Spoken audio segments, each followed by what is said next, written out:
Hello दोस्तों, आज हम आपको पढ़ाने जा रहे हैं क्लास 10 की साइंस, बोले तो फिजिक्स, पहला पार्ट प्रकाश का परावर्तन। आइए देखते हैं दोस्तों।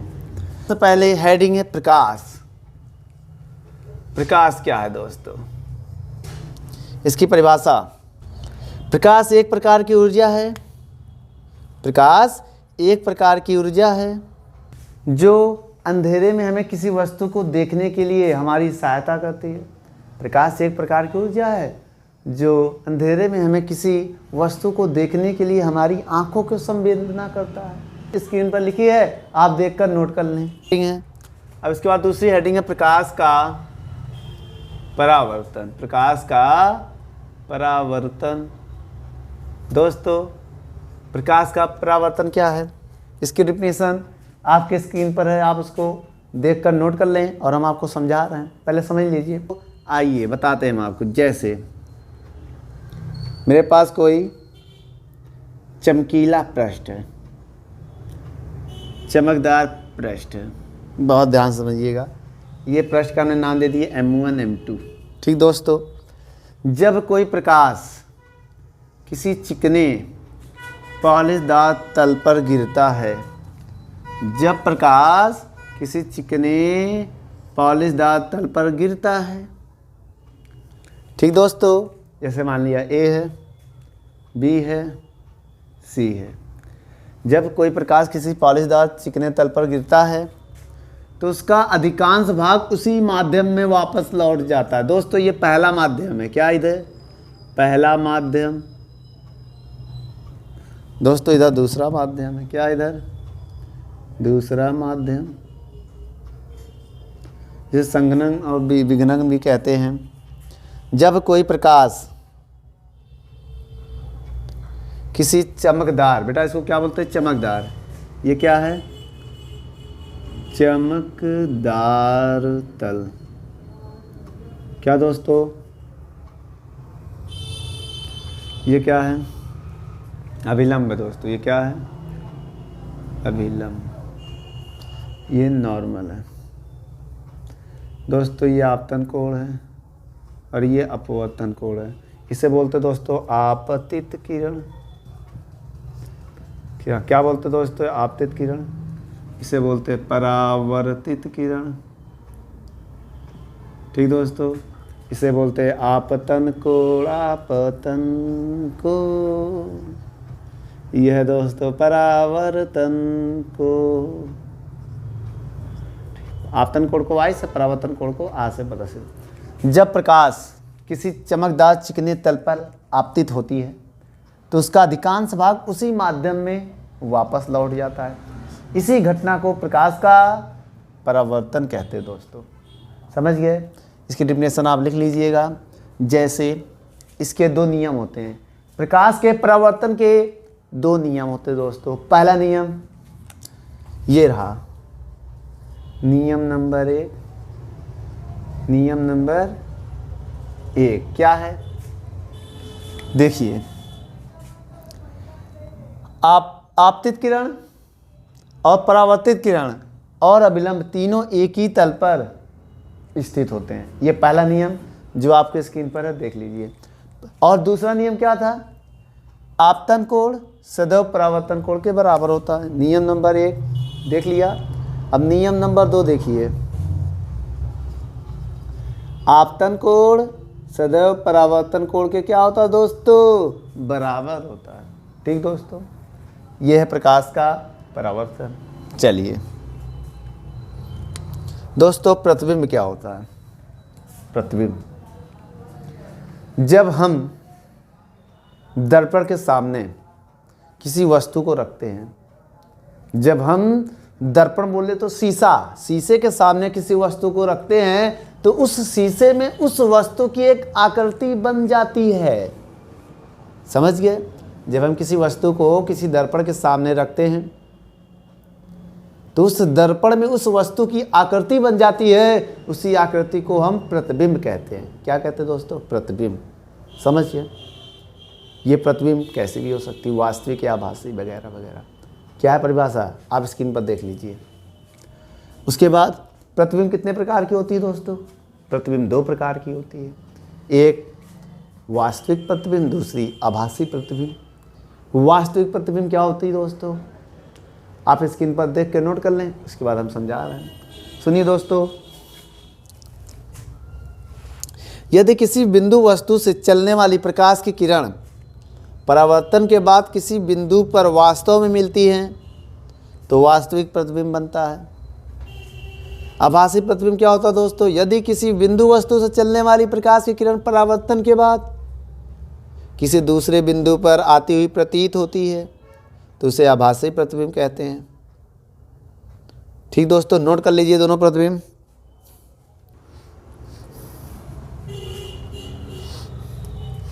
ठीक दोस्तों, परिभाषा तो आप लोग समझ गए होंगे स्क्रीन पर देखकर। चलिए दोस्तों, गोलीय दर्पण क्या होता है दोस्तों? गोलीय दर्पण, गोलीय दर्पण कांच के खोखले गोले का कटा हुआ भाग होता है। कटा वह भाग होता है जिसके एक तरफ तल पर पारे की कलई होती है या लाल ऑक्साइड का पिंट होता है, दूसरी तरफ जो तल होता है वो परावर्तक होता है, तो उसे हम गोलीय दर्पण कहते हैं। गोलीय दर्पण 2 प्रकार का होता है, एक अवतल और एक उत्तल। भाई कोई कांच का ये गोला है, मेरी बात समझिएगा, इसको हम काट दें। कोई कांच का एक गोला था, मेरी बात समझिएगा, खोखला गोला, इसको हमने काट दिया। अब एक तरफ इससे क्या होना चाहिए? पॉलिश। किसका? लाल ऑक्साइड का, जैसे बताया गया है। किसका? लाल ऑक्साइड। लाल ऑक्साइड। ठीक। अब मान लीजिए इधर भी हम वही एक तरफ पॉलिश कर दें तो इधर क्या? परावर्तक तल हो जाएगी। क्या? परावर्तक। ये क्या होगा दोस्तों? परावर्तक तल हो गया, जिसका सेंटर बीचों बीच में होता है। क्या फिर दोस्तों? बीचों बीच में क्या होता है? सेंटर। अब बताइए, अब जिसका सेंटर, एक गोले का केंद्र कहाँ है? यहाँ पर। ये ध्रुव कहलाएगा, ये भी ध्रुव कहलाएगा, ये सेंटर कहलाएगा। अब बताइए, जिसकी त्रिज्या प्लस वाले में बने, बोलिए दोस्तों, इसके लिए ये मान लिया कोई दर्पण है, इसके इधर प्लस चलता है, इधर माइनस, ये दर्पण है, इसके इधर माइनस चलेगा, इसके इधर प्लस, तो इस दर्पण को हम क्या बोलते हैं दोस्तों? अवतल दर्पण। और इसको क्या बोलेंगे? उत्तल दर्पण। ठीक दोस्तों, तो ये है गोलीय पृष्ठ। ये क्या है? गोलीय पृष्ठ। कटा हुआ वह भाग जिसकी एक तरफ लाल ऑक्साइड का पॉलिश होता है और दूसरी तरफ परावर्तक तल होता है, तो गोलीय दर्पण। वो अवतल भी हो सकता है, उत्तल। अब यहाँ पर आपको बताया गया ये 2 प्रकार के होते हैं। कौन कौन से? अवतल और उत्तल। परिभाषा कैसे देंगे? वह गोलीय दर्पण जिसके उभरे हुए भाग पर पॉलिश होता है और दबा हुआ भाग परावर्तक होता है। दबा हुआ भाग परावर्तक होता है, तो उसे हम अवतल दर्पण कहते हैं। ठीक दोस्तों, अब इसमें क्या है? उत्तल दर्पण की परिभाषा कैसे लिखेंगे? वह गोलीय दर्पण या वह दर्पण जिसके दबे हुए भाग में पॉलिश होते हैं और उभरा हुआ भाग परावर्तक होता है। क्या दोस्तों? परावर्तक तल परावर्तक होता है, उसे हम उत्तल दर्पण कहते हैं। इसकी डिफिनेशन आपके स्क्रीन पर है, आप नोट कर लीजिए। चलिए दोस्तों, परिभाषा समझिए, नोट कर लीजिए।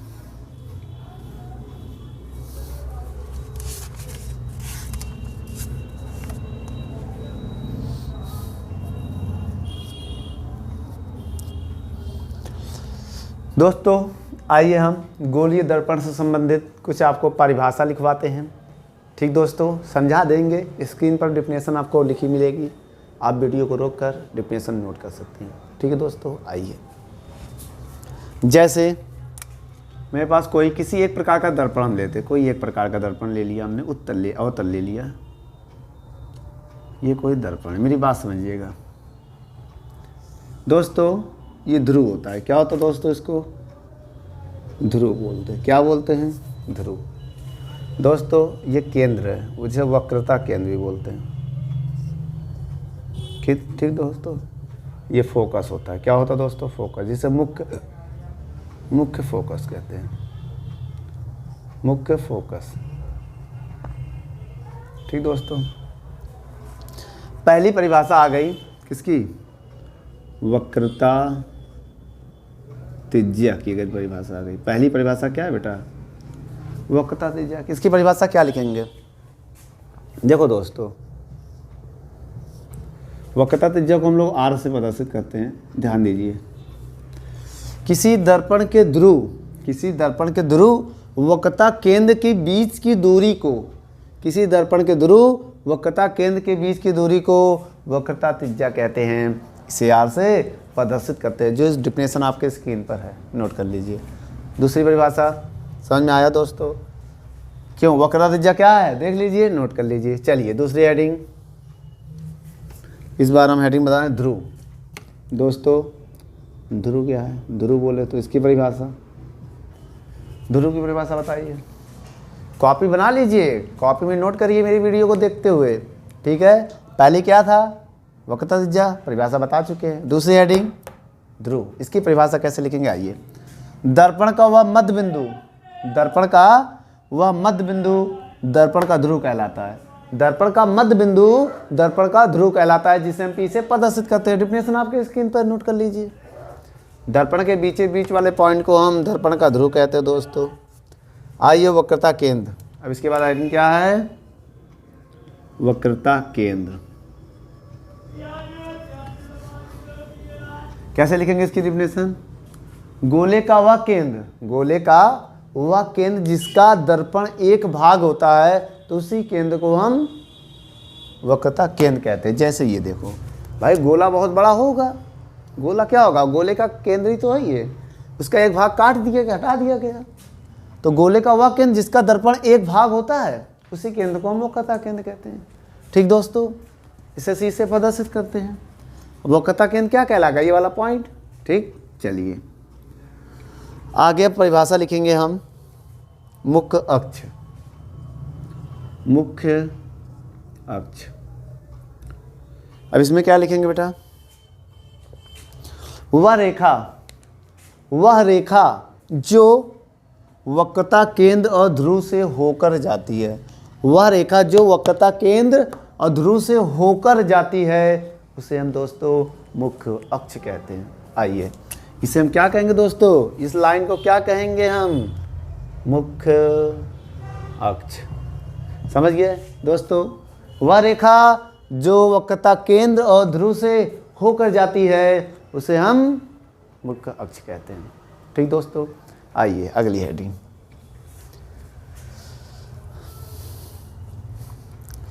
दोस्तों फोकस दूरी क्या होती है? क्या? फोकस दूरी, फोकस दूरी। दोस्तों इसकी परिभाषा आप कैसे लिखेंगे? किसी दर्पण के मुख्य फोकस और ध्रुव के बीच की दूरी को फोकस दूरी कहते हैं। कैसे? किसी दर्पण के मुख्य फोकस और ध्रुव के बीच की दूरी को फोकस दूरी कहते हैं। ठीक दोस्तों, आइए अब आगे हेडिंग देखते हैं। परिभाषा आपके स्क्रीन पर है। इसके बाद हेडिंग लिखेंगे हम मुख्य फोकस किसे कहते हैं बेटा? मुख्य फोकस। दोस्तों मुख्य फोकस की परिभाषा आइए हम आपको समझाते हैं। मुख्य फोकस, ठीक दोस्तों, कैसे समझेंगे? आइए, मुख्य अक्ष के समांतर, मुख्य अक्ष के समांतर हमने बहुत सारी किरणें को पास कर दिया। मुख्य अक्ष के समांतर में बहुत सारी किरणें को पास कर दिया। अब ये परावर्तन होंगी, तो परावर्तन होने के बाद कहाँ से गुजरेंगे बेटा? समझ गए? परावर्तन होने के बाद जिस बिंदु से होकर गुजरती हैं उसे हम मुख्य फोकस कहते हैं। याद रखिएगा, उसमें आप बहुत सारे पॉइंट मान लीजिए। जब कोई मुख्य अक्ष के समांतर कोई भी लाइन पास करेंगी तो एक ही बिंदु से गुजरेगा। सारी किरणें एक ही बिंदु से गुजरती हैं, उसी बिंदु को हम मुख्य फोकस कहते हैं। ठीक दोस्तों, चलिए अब आगे है दर्पण का द्वारक। क्या दोस्तों, दर्पण का द्वारक क्या होता है?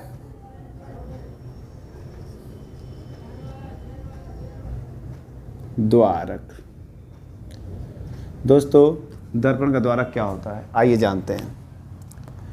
ये दर्पण हमारे पास बेटा वह दर्पण का वह भाग जहां पर परावर्तन संभव हो। परावर्तन यहां पर संभव होगा, क्या यहां पर संभव हो परावर्तन? नहीं। ठीक दोस्तों, तो क्या लिखेंगे? दर्पण के परावर्तक तल का व्यास दर्पण का द्वारक कहलाता है। आपके स्क्रीन पर है, नोट कर लीजिए। इसके बाद दोस्तों प्रकाश का अपवर्तन क्या होता है? आइए प्रकाश का अपवर्तन समझाते हैं हम आपको। क्या समझाते हैं दोस्तों? प्रकाश का अपवर्तन। आइए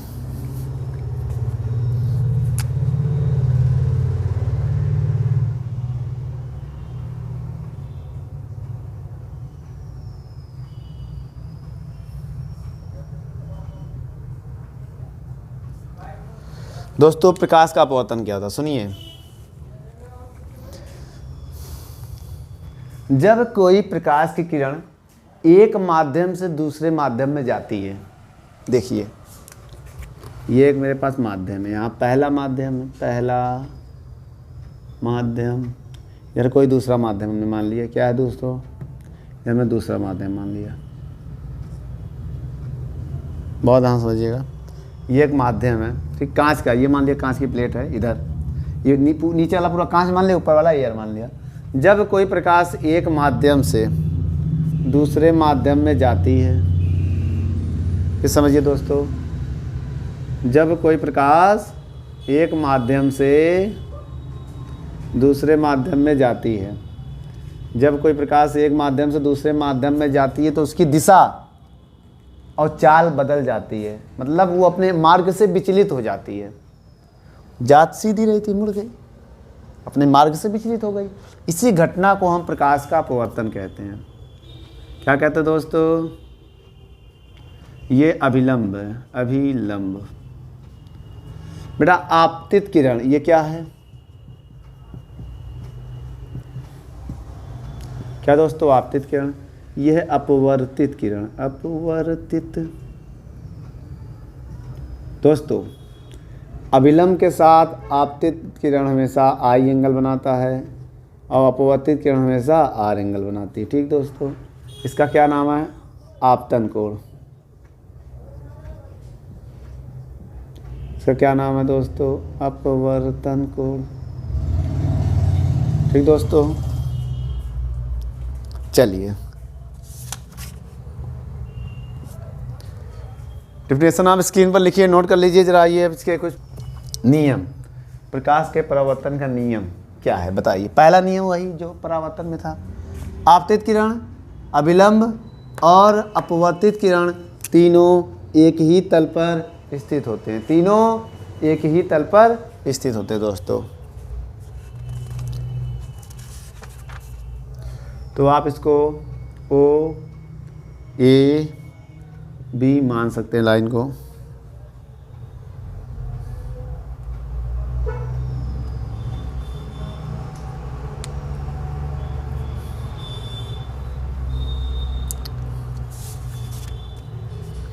ठीक बेटा, पहला नियम ने। दूसरा नियम क्या है? दूसरा नियम आपतन कोण की ज्या, इसे बोलते हैं आपतन कोण। आपतन कोण के दूसरा नियम बता रहा है, पहला आपके स्क्रीन पर है, दूसरा देखिए। आपतन कोण की ज्या और अपवर्तन कोण की ज्या का अनुपात नियत होता है, कांस्टेंट, नियत या नियतांक। भाई इसे आपतन कोण बोलते हैं। क्या बोलते हैं? आपतन कोण। इसे बोलते हैं अपवर्तन। आपतन कोण की ज्या और अपवर्तन कोण की ज्या का अनुपात, ज्या बेटा इसको बोलते हैं ज्या। क्या बोलते हैं? साइन को ज्या। आपतन कोण की ज्या, अपवर्तन कोण की ज्या, इसको बोलते हैं दोस्तों अनुपात। क्या बोलते हैं? हर एक सवाल में बटे को अनुपात। आपतन कोण की ज्या, आपतन कोण की ज्या और अपवर्तन कोण की ज्या का अनुपात नियत होता है बेटा। ये स्नेल का नियम है। आप ये सब मत बनाइएगा, आप सीधा सीधा उदाहरण ये लिखिएगा, साइन आई बटे साइन आर बराबर नियतांक। नियतांक समझ गए दोस्तों। आइए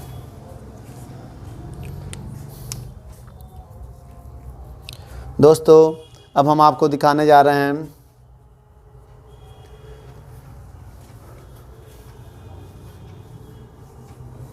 नियम इसका हो चुका है।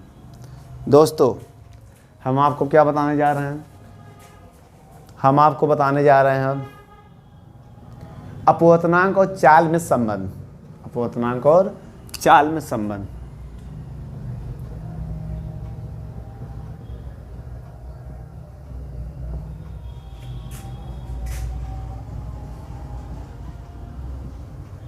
दोस्तों अपवर्तनांक क्या है n और चाल क्या है ये। जैसे आपको हम बता दें WNG दिया है, इसको क्या नाम पढ़ेंगे बेटा। जो जब W क्या होता है दोस्तों, ये अपवर्तनांक होता है, ये चाल होता है। क्या होता है दोस्तों, ये अपवर्तनांक। ये क्या होता है, चाल या वेग भी पढ़ सकते हैं। मेरे पास माध्यम कौन कौन से होते हैं, माध्यम बोले तो मीडियम, मीडियम वायु का होता है, कांच का होता है, जल का होता है। बहुत बच्चे कहते हैं एक माध्यम और भी होता है। एक माध्यम, ये पहला माध्यम में 3 होते हैं। अब एक माध्यम ये भी मान लेते ए होता है, इसकी जगह डायमंड आ जाता है और वाटर में लिक्विड आ जाती है। वायु का माध्यम, हीरा का माध्यम, द्रव का माध्यम, 3 माध्यम होते दोस्तों। ठीक है, अब बताइए फार्मूला कैसे निकालते हैं। जैसे इसको हम जो पहले होगा उसके सापेक्ष होगा। पहले क्या जल है तो लिखेंगे जल के सापेक्ष, जल के सापेक्ष, जल के सापेक्ष कांच का, कांच का क्या एन क्या दोस्तों, अपवर्तनांक। ठीक दोस्तों, ऐसे में इसको क्या पढ़ेंगे, दूसरे माध्यम के लिए ले लेना है DNL। हीरे के सापेक्ष, हीरे के सापेक्ष द्रव का अपवर्तनांक, किसका, द्रव का अपवर्तनांक। मान लीजिए ऐसे है NLD। अब क्या, द्रव के सापेक्ष, जो पहले द्रव के सापेक्ष हीरे का अपवर्तनांक, हीरे का अपवर्तनांक, या द्रव के, या हीरे का अपवर्तनांक द्रव के सापेक्ष भी पढ़ सकते हैं। क्या, हीरे का अपवर्तनांक द्रव के सापेक्ष। आपको हम बता दें, देखिए बहुत ध्यान से देखिए, हीरे के सापेक्ष द्रव का अपवर्तनांक, द्रव के सापेक्ष हीरे का अपवर्तनांक। तो इसमें द्रव के सापेक्ष इसमें भी है और द्रव के सापेक्ष इसमें भी है। समझ गए, मतलब वही है। चलिए और बता रहे हैं आप, आइए देखते हैं। ऐसे हम कुछ फार्मूले बता रहे हैं। जैसे फार्मूला ANG दिया है, ठीक, तो आपको वेग के रूप में कैसे लिखेंगे, वेग ऊपर करिएगा, वेग नीचे। जो पहले है A तो पहले लगा देना, G बाद में लगा देना, इसका फार्मूला बन गया। अगर ये फार्मूला ऐसे आ जाए DNL तो V ऊपर लिखिएगा, V नीचे लिखिएगा, D पहले तो पहले ऐसे लगा दीजिएगा। दोस्तों इसे क्या बोलेंगे, इसे बोलेंगे वायु में प्रकाश की चाल या तरंग की चाल, कांच में तरंग की चाल। भाई जो है, जैसे मान लो इसको क्या पढ़ेंगे, वायु में प्रकाश की चाल, प्रकाश की चाल। ठीक दोस्तों, अगर VG हो जाए, जी माने क्या, कांच होता है ना, ग्लास, कांच, कांच में प्रकाश की चाल, ऐसे हो जाए। डायमंड, हीरे में प्रकाश की चाल। समझ गए दोस्तों। ठीक दोस्तों, VL आ जाए, द्रव में प्रकाश की चाल। W आ जाए, जल में प्रकाश की चाल। ठीक दोस्तों, ऐसे फार्मूला आप बना लीजिएगा ट्रिक के साथ, इसमें याद करने की जरूरत नहीं है। जो पहले है वो पहले, और पहले क्या है कैसे पता चलेगा पहले? भाई क्वेश्चन में कहेगा वायु के सापेक्ष, जल के सापेक्ष, जिसके भी सापेक्ष, फलाने के सापेक्ष, ढिमाके के सापेक्ष, उसी को आगे लिखना है। समझ गए दोस्तों? आइए अब हम आपको ये नाम आप लोग नोट कर लें, कुछ और जानकारी देने जा रहे हैं।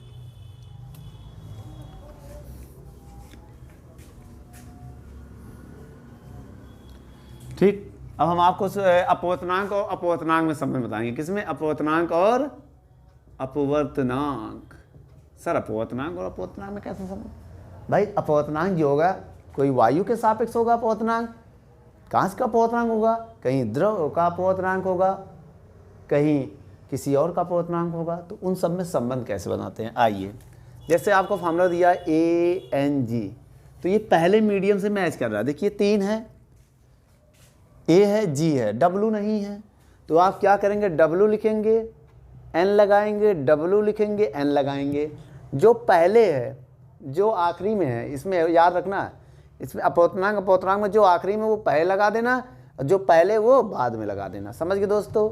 उल्टे से चलते इसमें उल्टा चलेंगे। ठीक दोस्तों, और चाल में सीधा चलेंगे, जैसे इधर से चलेंगे। पहले कौन मिला? A, तो V, पहले A मिला तो A लगा दो, G मिला, इसमें सीधा चलते हैं। ठीक दोस्तों, ऐसे इसमें उल्टा चलते हैं। ये एक फार्मूला बन जाएगा। अभी हम आपको जैसे हम बता दें दूसरे वाले माध्यम के लिए, DNL क्या नहीं है? A नहीं है, A ऊपर लगा दो, A ऊपर लगा दो। भाई DL है, देखो D है, L है, A कहाँ है? इसमें है कि नहीं है? तो वो ऊपर लगा दो, और इसमें क्या चलते हैं? उल्टा चलते हैं। L यहाँ लगा देना, D यहाँ। जब अपवर्तनांक याद करते उल्टा, ये संबंध आ गया। अपवर्तनांक में संबंध आ गया। भाई वायु के सापेक्ष हीरे का अपवर्तनांक, वायु के सापेक्ष द्रव का अपवर्तनांक, हीरे के सापेक्ष द्रव का अपवर्तनांक। ठीक दोस्तों, फार्मूला नोट कर लीजिए। आइए हम आपको अब तरंग में बताते हैं। ये समझ गए दोस्तों? ऐसे बहुत सारे फार्मूले बना सकते हैं हम। चलिए दोस्तों, अब हम आपको बताने जा रहे हैं अपवर्तनांक और तरंग दैर्घ्य में संबंध। किसमें? तरंग दैर्घ्य, वेवलेंथ। दोस्तों ये कैसे बनाएंगे? जैसे ANG है, आप लेमडा ऊपर लिखिए, लेमडा नीचे। जो पहला, इसमें भी सीधा चलेंगे, पहले क्या A, बाद में क्या G, बन गया फॉर्मूला। जो पहले है वो। और एक बात, जो VA होता है हमेशा याद रखना, VA ऑफ, इसको C भी दे सकते हो। C का मान क्या होता है? 3 × 10⁸ मीटर पर सेकेंड। दोस्तों प्रकाश की चाल याद रखिएगा, प्रकाश की चाल इतनी तेजी से गति करती है। ठीक दोस्तों, चलिए नोट कर लीजिए। आइए हम आपको प्रूविंग बताते हैं UVF में संबंध। दोस्तों चलिए,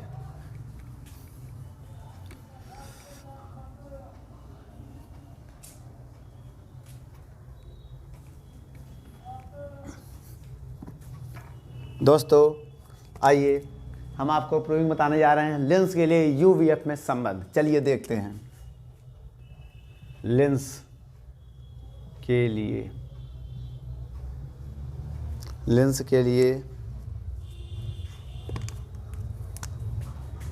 UVF में संबंध।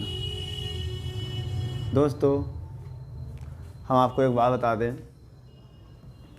लेंस, कौन सा लेंस? पहले अवतल लेंस बताएंगे।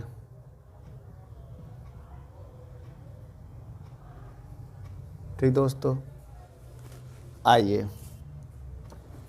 अवतल लेंस।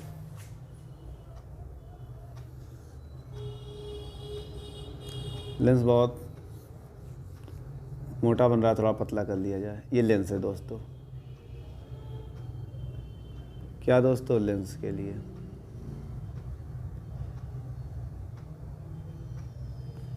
ठीक दोस्तों हम एक यहाँ वस्तु मानेंगे। क्या मानेंगे? मुख्य अक्ष जो है, मान लीजिए ये मुख्य अक्ष है। क्या है दोस्तों? मुख्य अक्ष।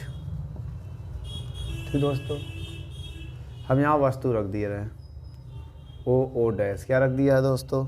वस्तु, O डैश। तो बेटा ये वस्तु जो है यहाँ पर जाएगा, ये परावर्तित हो जाएगा। क्या हो जाएगा परावर्तित, जब इसको हम सीधा बढ़ाएंगे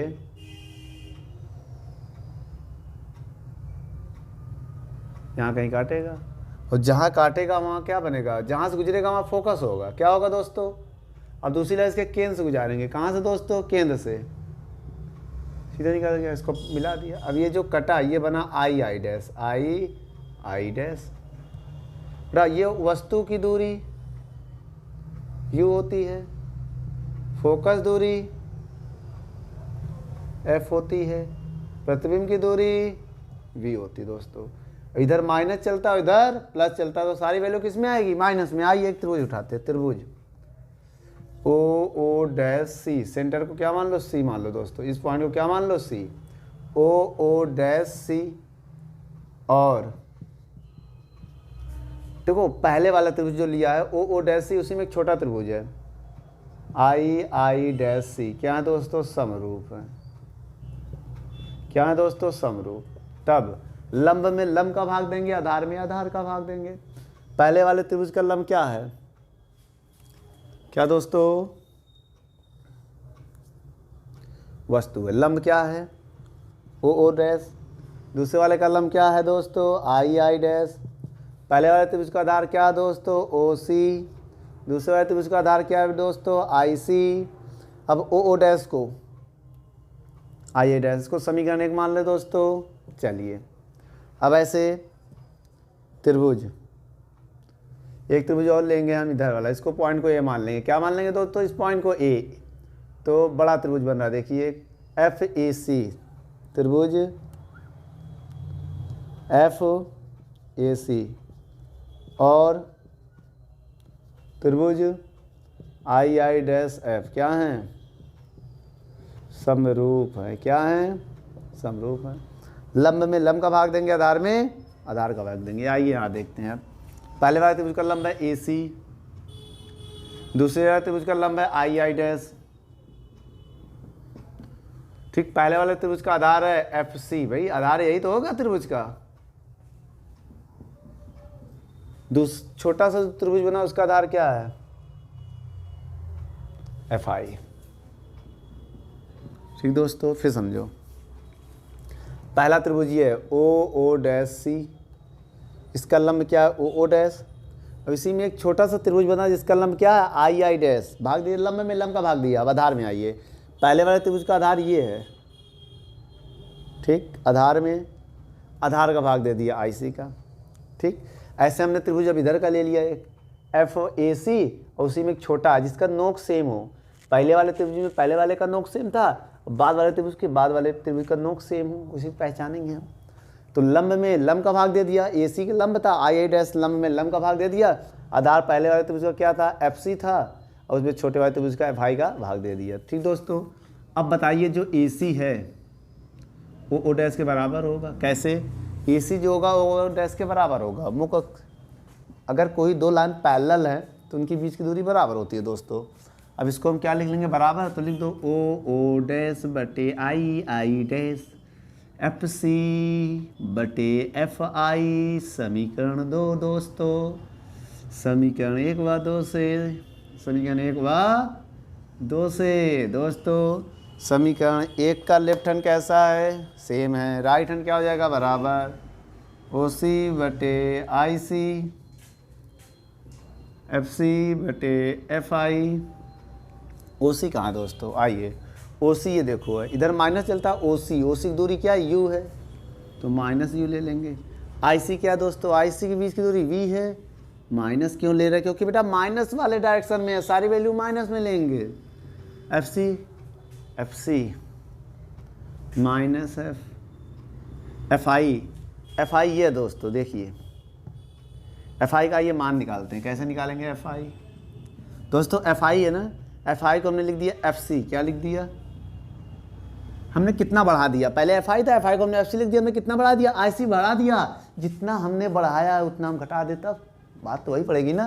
2 कदम आगे गए हैं, 2 कदम पीछे आएंगे, फिर अपनी पोजीशन पे आ जाएंगे। तो भाई एफ सी लिखा था, उसमें कितना बढ़ाया है, भाई एफ सी लिख दिया ना, एफ आई को हमने एफ सी लिख दिया है, कितना आई सी बढ़ा दिया, आई सी घटा दो आप। एफ आई बराबर एफ सी का मान आपको पता है, एफ सी का मान कितना है, माइनस एफ माइनस IC का मान कितना है -v, तो माइनस माइनस प्लस v, तो एफ आई को लिख सकते हैं हम v माइनस एफ। क्या लिख सकते हैं? v minus F, minus minus cancel. अब इसका गुणा करो दोस्तों, u बटे v, भाई क्रॉस गुणा करो, इसका इधर इसका इधर, माइनस का एफ वी, गुणा करिए दोस्तों, U V minus U F. अब इसके बाद यू वी एफ से भाग देने पर किससे दोस्तों?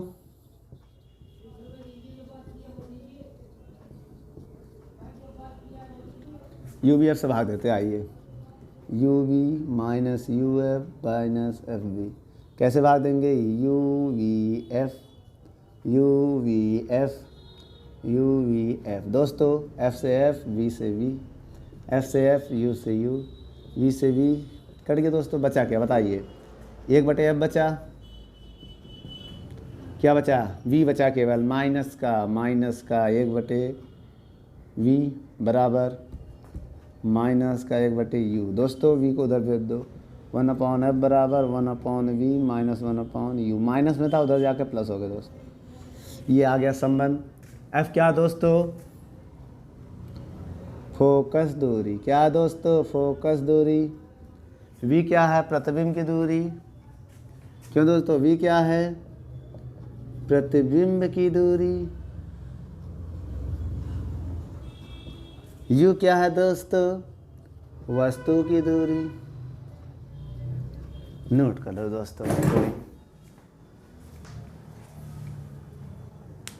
नोट कर लिया जाए।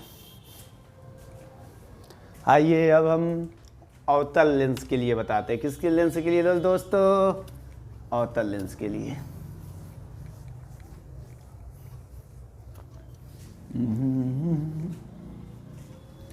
अवतल के लिए बता दिया दोस्तों, किसके लिए बताएंगे अब? उत्तल के लिए सर जी। अच्छा जी,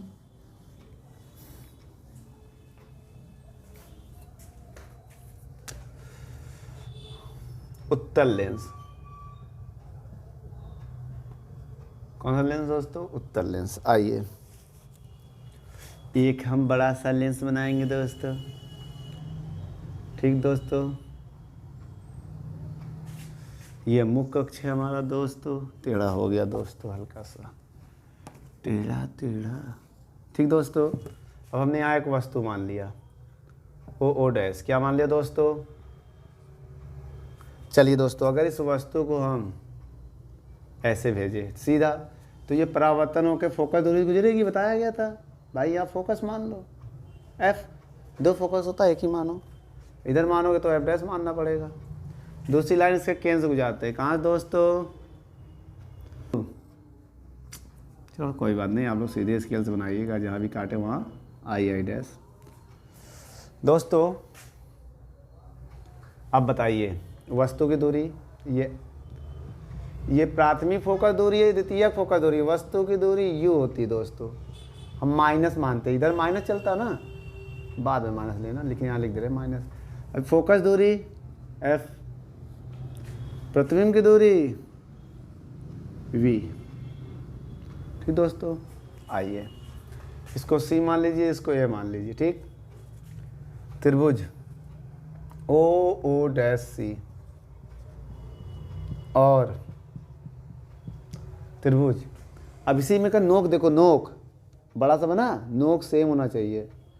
त्रिभुज क्या है?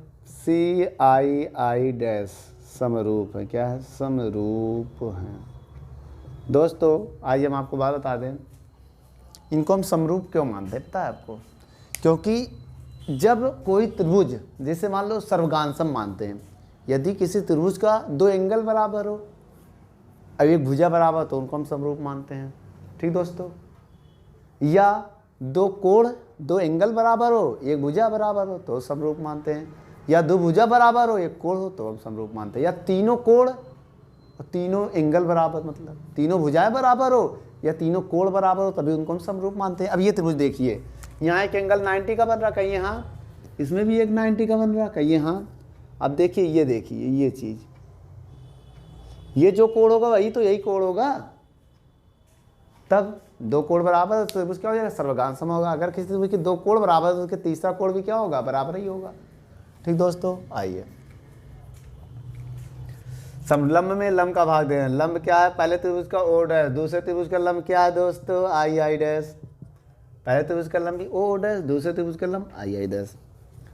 पहले त्रिभुज का आधार क्या है, ओ सी, दूसरे त्रिभुज का आधार क्या है, सी आई। समीकरण एक मान लीजिए। त्रिभुज अब उठाइए ए सी एफ एंड त्रिभुज अब उठाइए एफ आई आई डैश। क्या है दोस्तों, समरूप है। लंब में लंब का भाग दो। पहले त्रिभुज का लंब क्या है, ए सी, दूसरे त्रिभुज का लंब क्या है, आई आई डैश। पहले त्रिभुज का आधार क्या है, सी एफ, दूसरे त्रिभुज का आधार क्या है, एफ आई। पहले त्रिभुज का लंब क्या है, ए सी, दूसरे त्रिभुज का लंब क्या है, आई आई डैश। पहले त्रिभुज का आधार क्या है, सी एफ, दूसरे त्रिभुज का आधार क्या है, एफ आई। क्या सी एफ, क्या ए सी, ध्यान दीजिएगा, क्या ए सी ओ ओ डैश के बराबर है, क्या ए सी ओ ओ डैश के बराबर है, जी हाँ, समांतर लाइन है। मान रखिए यहाँ पर ए सी को ओ ओ डैश बटे आई I dash, I I dash बराबर आई आई डैश बराबर, ध्यान दीजिएगा बेटा, क्या लिया, ओ ओ डैश बटे आई। ए सी को हमने ओ डैश लिख दिया, सी एफ बटे एफ आई। समीकरण दो, समीकरण एक व दो से, समीकरण एक व दो से देखो, पहले समीकरण का लेफ्ट हैंड क्या है, ओ सी, दूसरे का सी आई। पहले का अब बेटा लेफ्ट हैंड क्या है, सेम है, लेफ्ट हैंड सेम है तो राइट हैंड क्या कर देंगे, बराबर, ओ सी बटे सी आई बराबर। दोस्तों जब किसी त्रिभुज, जब दो लेफ्ट हैंड इनका और लेफ्ट हैंड इनका, समीकरण एक दो का लेफ्ट हैंड सेम है ना, तो राइट हैंड क्या कर लेंगे हम, बराबर। ओ सी का मान माइनस यू, सी आई का मान वी, प्लस का वी होगा बेटा, प्लस वाई डायरेक्शन में। सी एफ का मान प्लस होगा, इधर बेटा प्लस चलता है, इधर प्लस चलता है, इधर माइनस, बताया था ना, इधर माइनस, माइनस चलेगा सबको माइनस में मानेंगे, प्लस चलेगा सबको। सी एफ वी है, सी एफ एफ है, एफ आई। आइए दोस्तों एफ आई का मान निकालते हैं, एफ आई है ना, एफ आई को हमने लिख दिया सी आई, क्या लिख दिया दोस्तों, कितना, एफ आई को हमने सी आई लिख दिया, कितना, इतना बढ़ा दिया, जितना बढ़ा दिया उतना क्या कर दो, घटा दो, सी एफ घटा दो, सी एफ बढ़ाया था, सी एफ घटा दो। बताओ सी आई का मान क्या है, वी माइनस सी एफ का एफ आई का मान मुझे पता चल गया बेटा, वी माइनस एफ। क्रॉस गुणा करो दोस्तों,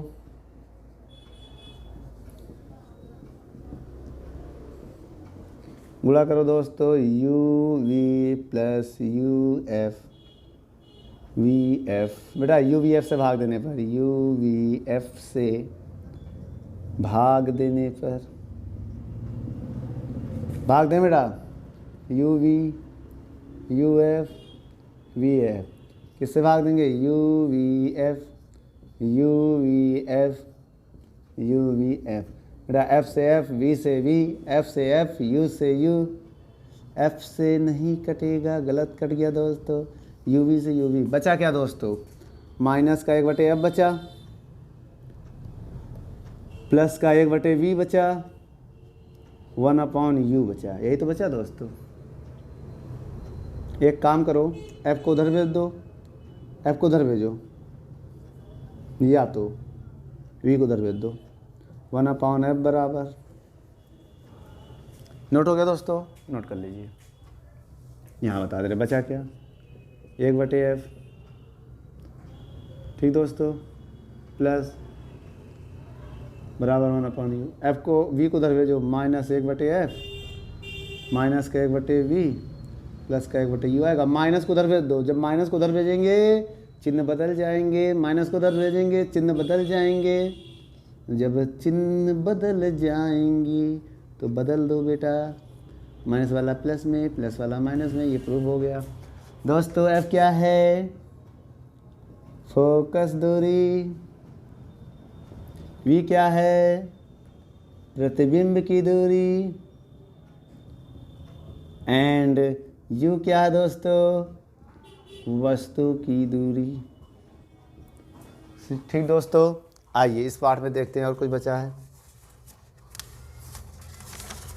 दोस्तों इस पार्ट में हम आपको कुछ डिफिनेशन रह गई है, उसको जब हम इस पार्ट के न्यूमेरिकल कराएंगे तो डिफिनेशन को पहले बता देंगे, फिर इस पार्ट के न्यूमेरिकल को स्टार्ट करेंगे। आज के लिए इतना ही। यदि हमारी वीडियो आपको समझ में आई हो तो आप शेयर सब्सक्राइब कर दीजिएगा, वरना कोई बात नहीं। धन्यवाद दोस्तों, चलिए चलते हैं।